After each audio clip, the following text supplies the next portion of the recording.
하나님 아버지 감사합니다. 저희를 이 귀한 자리로 불러 모아 주셔서 하나님의 거룩하신 말씀을 듣게 하셨으니 주의 성령께서 이 시간 저희들을 인도하셔서 저희들에게 복된 시간이 되게 도와주시기를 예수 그리스도의 이름으로 간절히 기도합니다. 아멘. 지금까지 겪어본 인생 최고에 대한 경험, 여기에서 질문을 받으신다면 어떤 경험을 손꼽아 보시겠습니까? 내가 지금까지 살면서 경험했던 이 인생 최고의 순간, 최고의 경험, 과연 무엇이 될까요?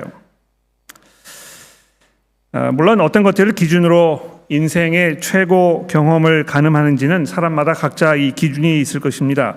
이 최고의 여행 경험을 떠올리는 분도 계실 것이고, 또 훌륭한 식당에서 평생 잊지 못할 음식을 먹어본 경험을 생각해 보시는 분도 계실 것입니다. 이 온갖 고생을 다 겪으면서도 포기하지 아니하고 끝까지 밀고 나가서 결국은 원하던 것, 바라던 것, 그게 학위라든지 또 자격증이라든지 영주권이라든지 이런 것들을 아마 획득한 그런 순간을 꼽는 분도 계실 것입니다. 어떤 것이 여러분들에게는 인생 최고의 순간이라고, 최고의 경험이라고 말씀하실 수 있겠습니까? 근데 누가 저에게 이 질문을 해온다면 저는 예수 그리스도의 은혜를 알게 된 일이라고 서슴없이 고백할 수 있습니다. 하나님께서 주 예수 그리스도를 통해서 베푸신 그 용서와 그 거듭남, 또 그 영생을 소망할 수 있게 된 그 은혜, 이런 것들은 지금까지 경험한 그 어떤 좋은 일과도 견줄 수 없는, 또 앞으로 겪을지도 모르는 그 어떤 일과 결코 비교될 수 없는, 정말 믿을 수 없을 정도로 놀랍고 감격으로 가슴이 벅차오르게 하는, 말로 표현하기 어려운 그런 기쁨의 순간입니다. 저와 제 아내가 종종 서로에게 하나님께서 우리를 만나게 하셔서 부부로 살게 하신 것이 얼마나 귀하고 감사한 일인지 모른다, 이렇게 이야기를 종종 합니다만, 그러나 그것마저도 예수 그리스도 안에 있는 이 넘쳐나는 용서와 거듭남의 은혜, 또 영생의 소망에 비하면 일시적인 기쁨에 불과할 것입니다. 가장 아름다운 결혼 생활도 죽음과 함께 끝을 맺게 됩니다만, 주 예수 그리스도 안에 누리는 이 하나님의 은혜는 끝없이 영원히 계속될 그런 은혜이기 때문에 그런 것입니다. 오늘 본문의 9절 말씀을 주목해 보시면 베드로 사도는 이 복음을 통해서 우리에게 주어진 이 하늘의 특권, 즉 우리에게 일어난 이 신분의 변화, 이제 우리가 그리스도를 통해서 하나님의 택하신 족속이며 왕이신 하나님을 섬기기에 합당한 제사장들이며 거룩한 나라요 하나님께서 소유하신 하나님의 백성이라고, 이런 그 놀라운 신분을 누리게 된 그 특권에 대하여, 그리고 그 어두운 데에서 우리를 불러내셔서 우리를 기이한 또는 놀랍고 찬란하며 영광스러운 그 빛 가운데로 들어가게 하신 하나님의 은혜에 대해서 지금 말하고 있는데요. 이러한 그 하나님의 일을 이 개역개정 성경은 아름다운 덕이라 하는 문구로 이렇게 번역을 해 놓았습니다. 근데 이 단어를 이제 ESV 성경에 보시면 excellency라는 이런 단어로, 또 NIV 성경을 보니까 praises라는 단어로, 또 옆에 그 새 번역 성경 가지고 계시는 분들은 이것을 업적이라는 단어로, 또 어떤 번역본은 놀라운 능력이라는 단어로, 이렇게 각양각색의 단어를 선택을 해서 번역을 해 놓았는데요. 여러 가지 성경 번역이 이렇게 다양한 언어들로 이 부분을 번역하고 있다는 사실은 이만큼 이 부분이 중요하며 대충 가볍게 지나쳐 버릴 부분이 아니라는 점을 우리에게 보여주고 있습니다. 이는 너희를 어두운 데서 불러내어 그의 기이한 빛에 들어가게 하신 이의 아름다운 덕을 선포하게 하려 하심이라.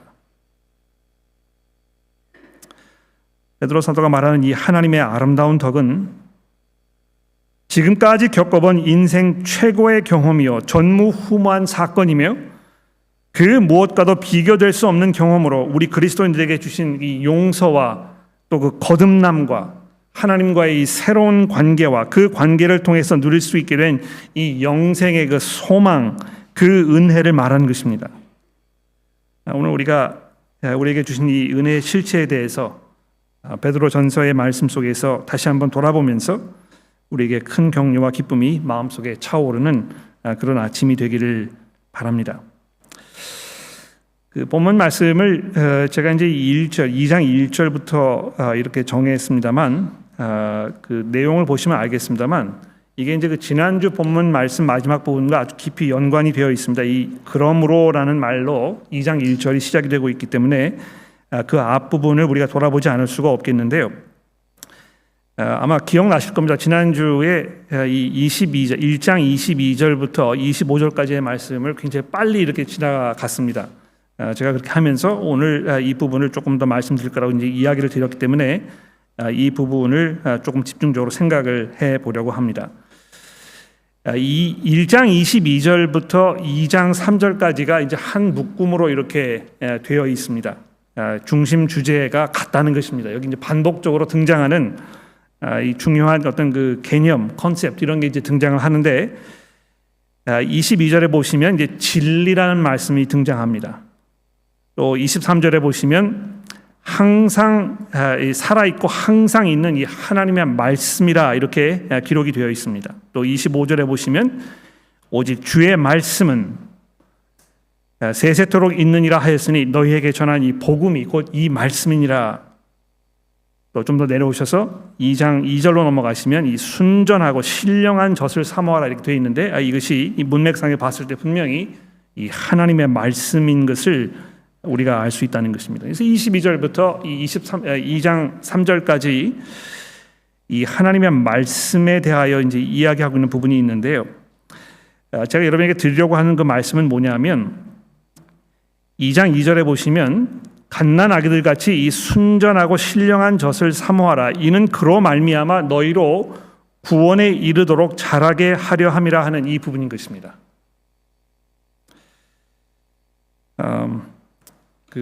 저희 아이들이 태어났을 때 기억이 생생합니다. 특히 저희 아들 녀석은 어렸을 때부터 먹는 거에 대해서 아주 집요한 관심이 있었습니다. 한 5살, 6살 됐을 때가 기억이 나는데요. 식당에 이제 얘를 데리고 가면 자기 앞에 밥을 이렇게 한 그릇 해놓고 제가 먹는 밥을 쳐다보고 있는 것입니다. 어떻게 하면 저걸 내가 뺏어 먹을 것인가? 얼마나 이 먹는 일에 대해서 집요한 관심을 보였는지 모르는 것이죠. 갓 태어난 어린아기가 어머니의 젖을 빨면서 땀을 막 흘리는 모습을 본 적이 있으십니까? 얼마나 먹고 싶어하고 또 아마 이것이 이제 그 인간의 어떤 그 본능적인 그런 반응이 아닌가 생각이 되는데요. 왜 그렇게 하는 것입니까? 어머니의 젖을 통해서 아기가 성장하여 성인이 되는 그 과정으로 들어갈 수 있기 때문에 그런 것입니다. 어머니는 사랑으로 자녀에게 자기에게서 나는 그 젖을 물려주기를 원하는 것입니다. 하나님께서 하나님의 그 창조 섭리에 따라서 아기가 자라는 데 필요한 모든 영양분을 어머니의 젖을 통해서 아기에게 공급되도록 섭리하지 않으셨습니까? 그래서 어머니도 자녀들에게 그 젖을 물리고 잘 먹어서 이 아름다운 모습으로 성장하도록 원하는 것입니다. 근데 마치 이런 그 인간의 어떤 그 삶의 모습을 베드로 사도가 이 염두에 두면서 마치 여러분과 제가 구원에 이르도록 자라게 하기 위하여 하나님께서 우리에게 필요한 영의 양식을 충분히 말씀을 통하여 공급해 주고 계신다는 것입니다. 여러분, 이 말씀이 이 능력에 대해서 베드로 사도가 2장 22절부터 계속 강조하는 부분을 주목해 보십시오. 너희가 진리를 순종함으로 너희 영혼이 깨끗하여졌다. 여러분과 저의 이 혼탁한 이 영혼, 세상과 부딪혀 살면서 세상의 영향을 받아서 세상과 구분되지 못하는 이런 삶을 살면서 세상의 것들을 마치 나의 것으로 수용하고 거기에 맞는 삶을 살아가는, 그래서 우리의 영혼이 혼탁해져 있는 상황에 있던 우리들에게 하나님의 진리가 선포됨으로 인하여 여러분과 저의 영혼이 깨끗하게 지는, 이런 은혜가 그 말씀을 통하여 우리에게 있었다는 것입니다. 또 23절 말씀해 보십시오. 너희가 거듭난 것은 썩어질 씨로 된 것이 아니요 썩지 아니할 씨로 된 것이니 항상 있고 살아 있고 항상 있는 이 하나님의 말씀으로 되었다고. 여러분과 제가 어떻게 거듭나게 된 것입니까? 우리가 뭘 잘해서 거듭나게 된 것입니까? 우리가 열심히 수고하고 도덕적인 삶을 삶으로 인해서 종교적인 어떤 행위를 통하여 우리가 이렇게 된 것입니까? 그렇지 않습니다.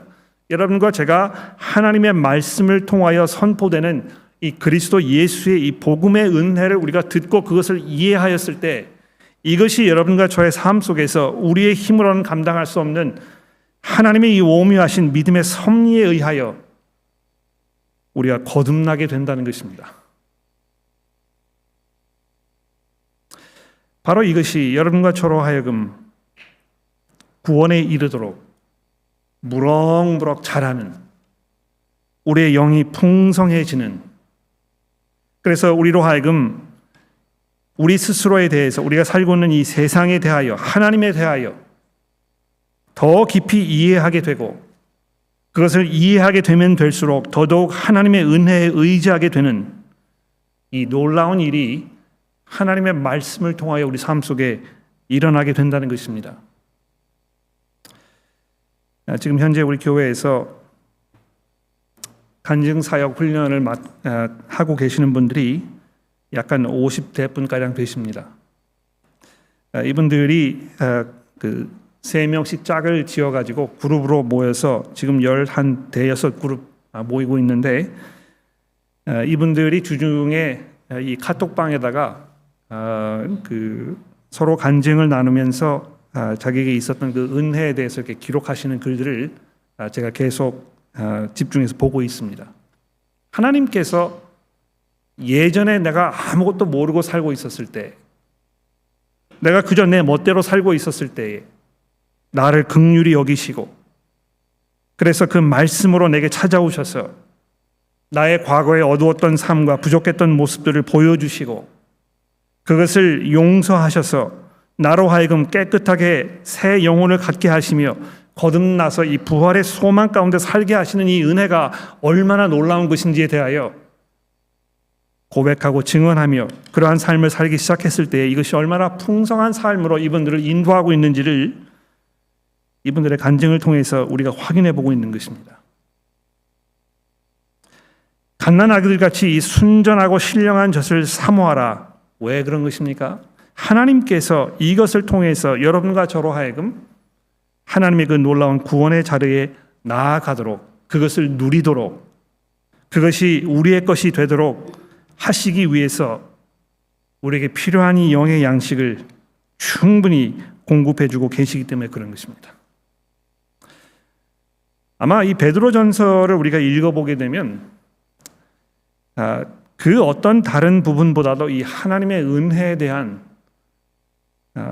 참 감격적인 놀라운 이런 증언들이 계속해서 우리에게 주어지고 있습니다. 여러분 이 1장 말씀 기억나십니까? 여러분과 제가 이 구원에 이를 수 있도록 하기 위해서 하나님께서 그 능력으로 우리를 지키시고 계신다고, 결코 우리가 넘어지거나 실패하여 하나님께서 의도하셨던 우리 영혼의 구원의 그 자리에 나아가지 못하게 되는 이런 상황이 벌어지지 않도록 하시기 위해서 하나님께서 여러분과 저를 그 능력의 손으로 보호하고 지키시고 계신다는 것입니다. 그런데 오늘 이 본문 말씀에서는요, 보호하고 지키시면서 여러분과 저로 하여금 우리의 구원에 필요한 그 영의 양식을 충분히 제공해 주시기 위해서 그 말씀을 통하여 여러분과 저에게 풍성한 은혜를 베풀어 주고 계신다는 것입니다. 여러분 그 3절 말씀을 주목해 보십시오. 이 절묘하지 않습니까? 너희가 주의 인자하심을 맛보았으면 그리하라. 계속 먹는 문제에 대해서 베드로가 얘기하고 있지 않습니까? 제가 한국 가면 꼭 들려야 하는 음식점이 있습니다. 아마 여러분도 있으실 거예요. 나중에 여러분의 의견을 좀 들어보면 재밌을 것 같아요. 한국 가시면 여기는 걸을 수 없다. 내가 이 식당에를 가기 위해서라도 한국에 가고 싶다. 이런 식당이 아마 있을 것입니다. 제가 가고 싶어하는 식당 어딘지 아십니까? 아마 제가 이름 얘기하면 아시는 분도 계실 거예요. 우레옥이라고 있습니다. 아시는 분 한번 손 들어 보실래요? 그 연세 드신 분들은 다 좋아하시더라고요. 그 우레옥을. 평양냉면집입니다. 근데 그 잘 모르시는 분들은 그거 무슨 맛으로 먹냐 이렇게 이야기하시는데요. 이거를 한번 먹어가지고 입맛을 들이면 호주에서 산 지가 제가 40년이 넘었는데 아직도 그 맛이 생각납니다.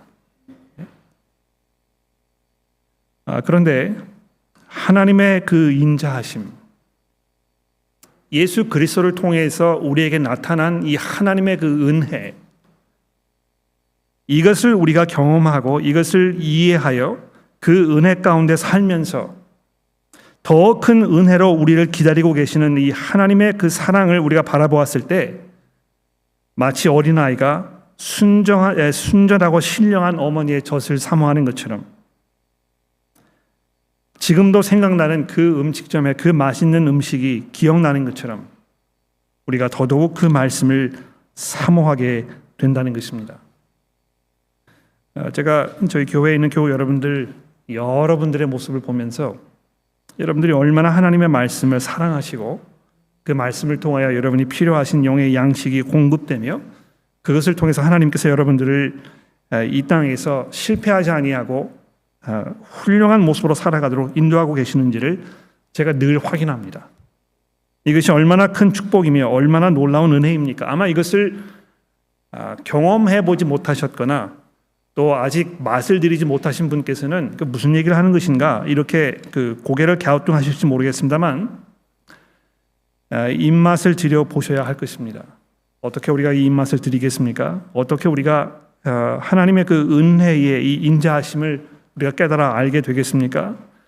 계속해서 이 말씀을 듣는 것입니다. 여러분 스스로에게 하나님의 말씀을 들을 수 있는 기회를 계속 제공해 주는 것입니다. 마치 이런 것인 것 같아요. 제가 호주 처음 왔을 때 저희 부모님들께서 어디서 이걸 배워 오셔가지고 월남쌈을 집에서 하셨어요. 근데 제가 처음 한 2, 3년 동안은 집에서 월남쌈 먹는 거를 죽기보다 싫어했습니다. 집에 이제 월남쌈 저녁이다 이렇게 얘기하면 뭐 배가 아파서 못 먹겠다고 하든지 또는 뭐 그 어제 남은 다른 거 김치찌개 먹겠다고 하든지 이런 경험이 있죠. 동생에 가서 물어보십시오. 정말 제가 이 월남쌈 먹는 거 싫어했어요. 잘 모르니까 그런 것입니다. 그렇죠? 지금 이 월남쌈만큼 맛있는 음식 또 생각나시는 게 있겠습니까? 이 한맛 입맛을 들여놓으면 이 바뀌지가 않는 것입니다. 마치 그런 것인데요. 계속 먹어보면 그래서 그 입맛을 맛이 트이게 되면 그 다음부터는 이것을 잊어버릴 수가 없는 것입니다. 여러분 스스로에게 이 하나님의 은혜를 경험할 수 있는 그 말씀을 통하여 이것이 여러분의 마음속에 하나님의 그 은혜를 울려 퍼지게 하는 그 자리에 그 기회를 여러분 스스로에게 계속 마련해 주셔야 한다는 것입니다. 두 번째로 놀라운 사실은 4절, 5절 말씀해 보시면 여러분과 제가 신령한 집으로 세워져 간다는 이 5절의 말씀인 것입니다. 이 4절과 5절 말씀을 제가 좀 다시 한번 읽어보겠습니다. 사람에게 버림바 되었으나 하나님께는 택하심을 입은 보배로운 산돌이신 예수께 나아가 너희도 산돌같이 신령한 집으로 세워지고 예수 그리스도로 말미암아 하나님께서 기쁘시게 받으실 신령한 제사를 드릴 거룩한 제사장이 될지니라. 이게 이제 문법적으로 얘기하면 명령조로 되어 있습니다. 거룩한 제사장이 돼야 한다, 되라 이렇게 이제 명령조로 되어 있는데요. 아마 이것이 명령조이기보다는 그냥 이 사실을 서술하는 이 서술형으로 되어 있습니다.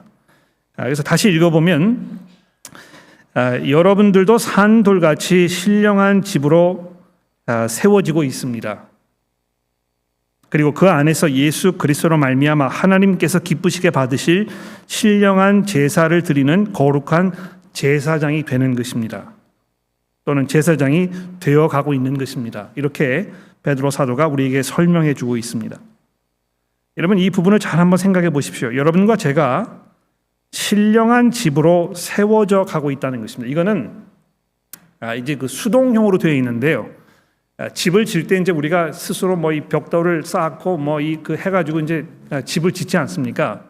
그거는 이제 그 능동형입니다. 그러니까 그 집을 짓는 주체가 우리이기 때문에. 그런데 여기 보시면 수동형으로 되어 있습니다. 여러분과 제가 집이 지어가는 것을 당하는 입장에서 하나님께서 이렇게 하신다는 걸 얘기하는 것입니다. 하나님께서 여러분과 저로 하여금 하나님께서 머물러 계실 집으로 우리를 지어가고 계신다는 것입니다. 교회라는 곳이 얼마나 놀라운 것입니까?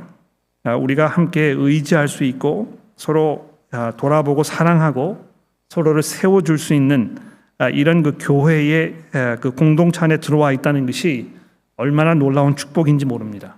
왜냐하면 그 안에서 우리가 서로 위로받을 수 있고 서로를 격려할 수 있고 삶의 본을 보여주면서 이 신앙의 본이 어떤 것인지를 우리가 보고 배울 수 있는 이런 놀라운 은혜의 자리이기 때문에 그런 것입니다. 교회에 갔을 때 거기에서 아무런 격려도 받지 못하고 아무런 감흥도 없고 아무런 삶의 어떤 도전이나 또 위로가 있지 않았을 때 이거 얼마나 공허하고 슬픈 일이겠습니까? 그런데 교회에 와서 우리가 성도들을 만나고 성도들의 삶을 보면서 그들이 증거하는 이 하나님의 은혜의 그 놀라움에 대해서 우리가 이야기하는 걸 들어보면서 우리 마음이 푸근해지고 우리가 거기서 도전을 받고 격려를 받으면서 정말 하나님의 공동체 안에 들어있는 이것이 얼마나 복된 삶인가를 우리가 깨닫게 되었을 때에 바로 그 모든 과정을 통해서 하나님께서 여러분과 저를 하나님이 거하시는 거룩한 집으로 성전으로 세워가고 계신다는 것입니다. 이 많은 교회들이 오해하는 것 중에 하나는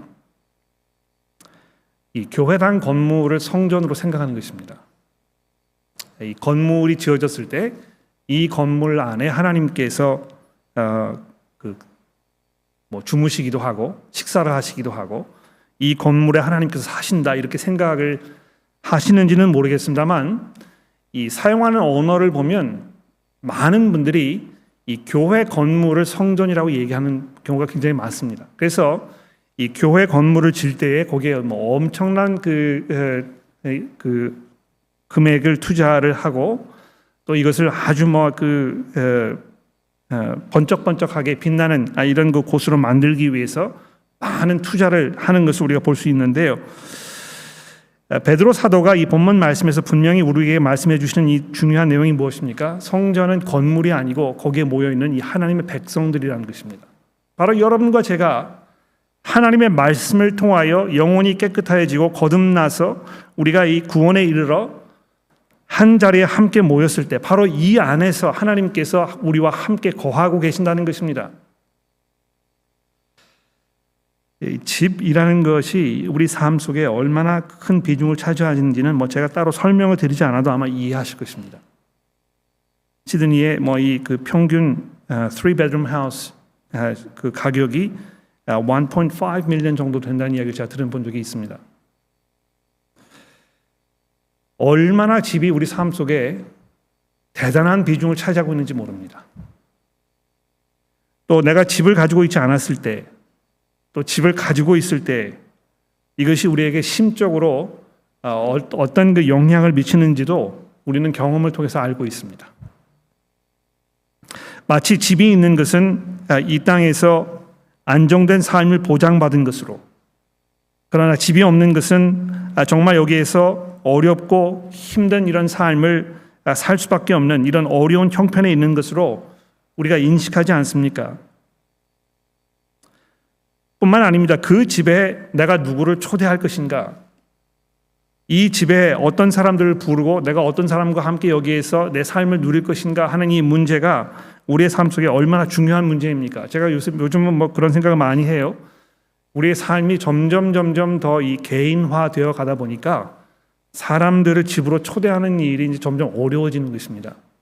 내가 사는 모습을 이렇게 사람들에게 보여주는 것도 어렵고 또 거기에 초대를 해서 함께 삶을 나누는 문제도 이제 점점 짐스러워지고 그래서 그 교회에 함께 신앙생활을 하지만 이 교우분의 집에 가본 적이 거의 없는 이런 그 상황으로 계속 삶이 진전되어 가고 있지 않나 생각이 됩니다. 집이라는 것은 그만큼 우리에게 소중하고 또 굉장히 프라이빗하고 이런 면이 있기 때문에 그런 것인데 여러분과 저는 하나님께서 거하시는 그 집으로 세워져 간다고 우리의 힘과 우리의 수고와 우리의 노력으로 이렇게 되는 것이 아니고 하나님의 은혜를 통하여 하나님께서 예정하신 바에 따라 선택받은 하나님의 사람들이 하나님의 말씀으로 거듭나 그 안에서 하나님의 거룩한 교회, 성전으로 지어져 가는 이 은혜 가운데 있다고 베드로 사도가 우리 강조해주고 있는 것입니다. 이 건물의 놀라운 사실은 무엇입니까? 예수 그리스도께서 그 건물의 모퉁이 돌이 되셨다는 것입니다. 그 건물의 바탕이시고 그 건물의 기준이시고 이 건물을 떠받치고 있는 가장 중요한 그 기둥이 되시는, 그래서 그분이 계시지 않고는 이 교회가 설 수 없는, 그분의 다스림 안에서 그분의 보호하심 아래서 그분의 말씀으로 이 교회가 든든하게 세워져 가기 위하여 하나님께서 그 아들이신 예수 그리스도를 교회의 모퉁이 돌로 세우셨다는 것입니다. 근데 보십시오. 베드로 사도가 4절에서 하나님께 택하심을 받은 보배로운 산돌이신 그 예수, 그분에게 나아가 이렇게 얘기하고 있지 않습니까? 여러분과 제가 어떻게 이 하나님의 집으로 세우심을 받고 있는 것입니까? 우리가 예수 그리스도 앞으로 나아감으로 인해서입니다. 이 본문 말씀의 문맥을 살펴보았을 때 베드로 사도가 굉장히 짧게 이것을 이야기하고 있습니다만 예수 그리스도께 나아간다는 이것이 베드로 사도의 마음속에 얼마나 중요한 그 역할을 하고 있는지 주목해 보십시오. 바로 그분에게로 나아감으로 인하여 우리가 하나님의 이 거룩한 집으로 세워짐을 받을 뿐만이 아니고 바로 그리스도로 말미암아 하나님께서 기쁘시게 받을 신령한 제사를 드릴 거룩한 제사장이 우리가 된다는 것입니다.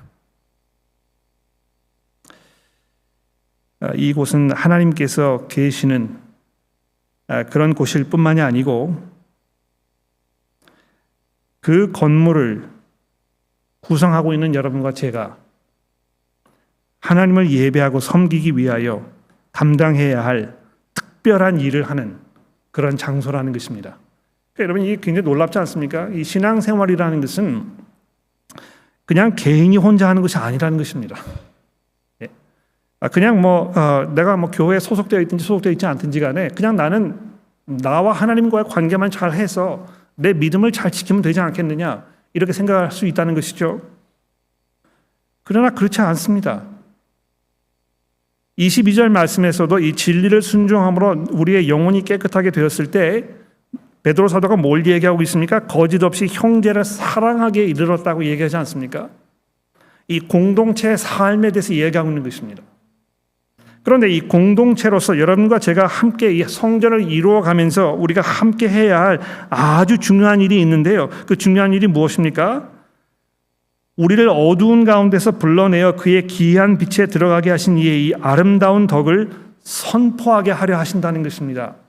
선전하게 하고 이것을 찬송하고 이걸 찬양하고 이것에 대해서 계속 이야기하고 이렇게 하는 그 행위가 우리 가운데 이루어지는 바로 그러한 장소라는 것입니다. 우리가 왜 이 간증 사역을 하시는지 이해가 되시겠죠? 여러분과 제가 교회로 모였을 때 우리가 해야 할 일이 무엇이겠습니까? 서로를 돌아보고 사랑하는 일입니다. 우리로 하여금 이 구원에 이르도록 자라게 하는 이 하나님의 말씀을 들음으로 인하여 우리의 영혼이 깨끗해지고 우리가 정말 성숙한 모습으로 자라나서 우리에게 필요한 영양분이 충분히 제공됨으로 말미암아 무럭무럭 자라나는, 점점 더 성숙해지는 풍성한 이러한 삶을 사는 그 자리를 여기에서 우리가 구현해내야 한다는 것입니다.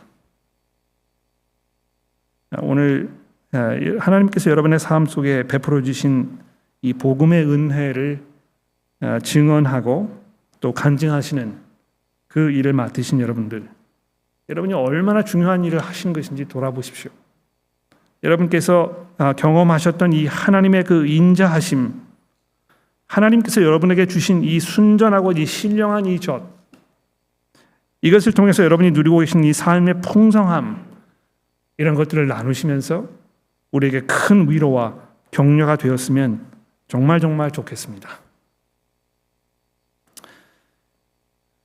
그런데 베드로 사도가 이 성전을 지어가는 이 문제에 대해서 이야기하면서 잠깐 시선을 옆으로 돌려가지고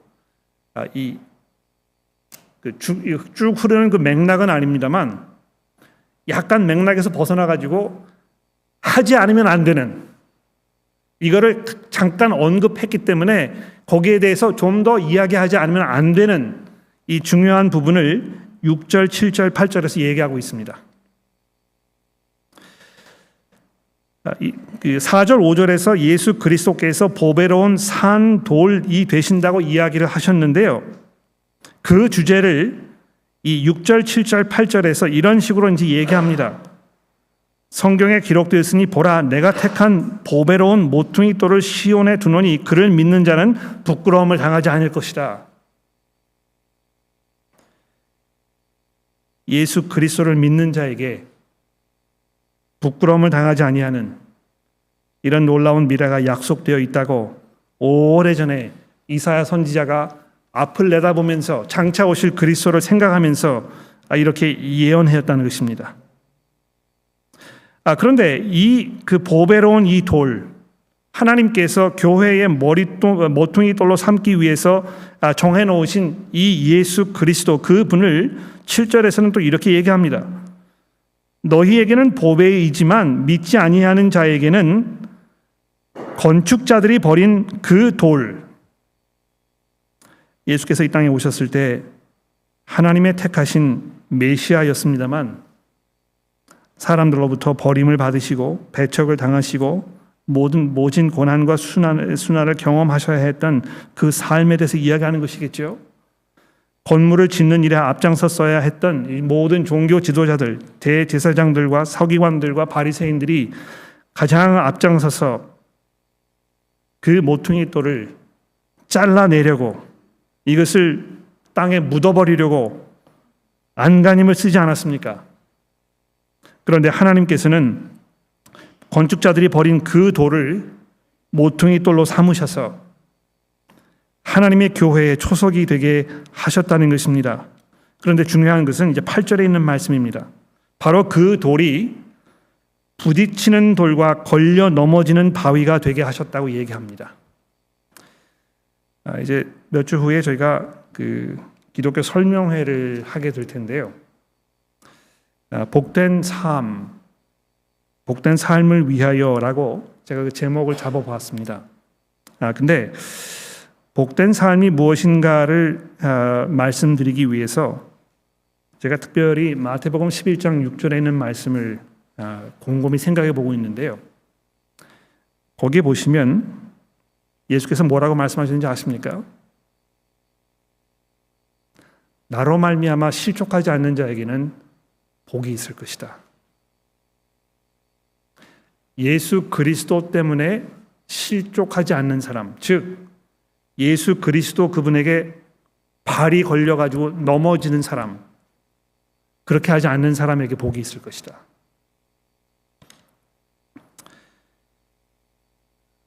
하나님에 대해서 좋은 감정을 가지고 있다고 얘기하고 신앙을 갖는 일에 대해서 긍정적인 생각을 가지고 있다고 얘기하시는 분들이 예수 그리스도에 대해 들어보기 시작하면 나는 거기는 관심이 없다, 이렇게 이해하시는 분들 많이 만납니다. 그리스도로 말미암아 걸려 넘어지는 것입니다. 그런데 여러분 이걸 생각해 보십시오. 세상에 얼마나 많은 사람들이 예수 그리스도에 관한 하나님의 이 말씀을 듣고 그것을 받아들이지 못하고 받아들이기 원치 아니하고 그것을 내팽개치면서 걸려 넘어집니까? 그런데 여러분과 저에게는 이 어찌된 영문인지, 이 어찌된 하나님의 은혜인지 우리가 그 복음을 들었을 때 내가 그리스도 앞으로 나아가야 되겠다. 그분께서 나의 구원의 주인이 되셨다. 이것을 고백하게 되는 것입니까? 이것이 얼마나 놀라운 은혜입니까? 우리 주변에 그리스도를 알지 못해서 걸려 넘어지고 결국은 구원에 이르지 못하고 그래서 영원한 하나님의 심판의 형벌 가운데 사라져버릴 이런 사람들이 수두룩한데도 불구하고 여러분과 저에게 한없는 은혜로 부르시고 은혜를 베풀어 주신 이 하나님의 아름다운 덕을 왜 우리가 선포하려 하지 않겠습니까? 그래서 오늘 본문 말씀의 마지막 부분은 바로 이 하나님의 아름다운 덕을 찬양하고 이것을 선전하는 이 문제에 대하여 이야기하고 있습니다. 우리가 택하신 족속이여 왕같은 제사장들이여 거룩한 나라여 그의 소유가 된 백성으로 부르심을 받은 그 이유가 무엇입니까? 이는 너희를 어두운 데서 불러내어 그의 기이한 빛에 들어가게 하신 이의 아름다운 덕을 선포하게 하려 하심이라. 이것이 바로 하나님의 의도이며 바로 이것이 하나님의 은혜인 것입니다. 너희가 전에는 백성이 아니었더니 이제는 하나님의 백성이요 전에는 긍휼을 얻지 못하였더니 이제는 긍휼을 얻은 자가 아니냐. 하나님께서 어떤 은혜로 어떤 특권으로 우리에게 베풀어 주셨는지 생각해 보게 되면 이 하나님의 이 아름다운 덕, 이 놀라운 행적, 그분의 그 놀라운 이 업적, 이것을 내가 얘기하지 아니하고는 견딜 수 없는 그런 그 뜨거움이 우리 마음속에 일어나게 될 것입니다. 자, 그런데 그 행적을 선포하고 찬양하며 또 찬송하는 그것은 특히 12절에 보시면 여러분과 저의 이 삶이 어떤 모습으로 지금 가고 있는가, 이거와 아주 밀접한 관련이 있습니다. 내가 매일매일의 삶 속에서 어떤 이야기를 하고 어떤 데 시간을 사용하고 내가 어디에 내 그 물질적인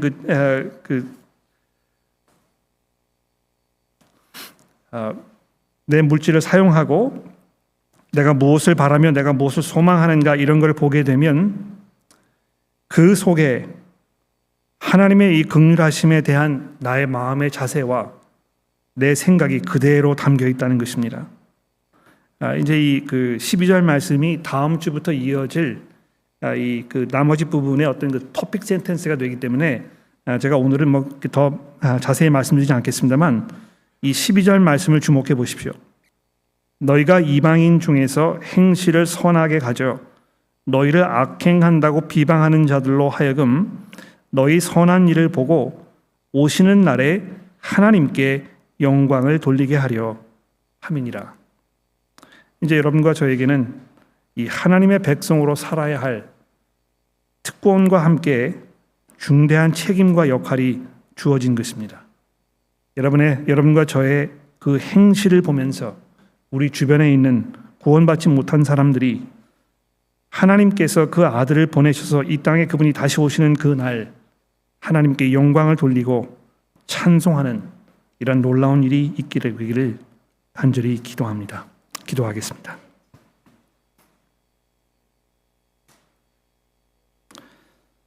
하나님 아버지,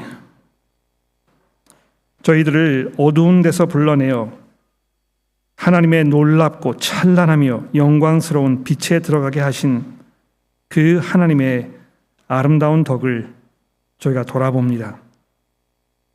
이것이 우리 삶에 일으킨 놀라운 변화들과 지금도 누리고 있는 그 풍성한 은혜와 앞으로 우리의 것이 될 그 영원한 하늘나라의 소망으로 우리 마음속에 깊이 자리하고 있게 하시니 감사합니다. 하나님 저희들 도와주셔서 이런 하나님의 은혜를 우리가 찬양하며 선전하며 증언하며 서로에게 권해주는 그 일을 온전히 감당하는 주의 거룩한 제사장들이 되게 도와주옵소서. 예수 그리스도의 이름으로 간절히 기도합니다.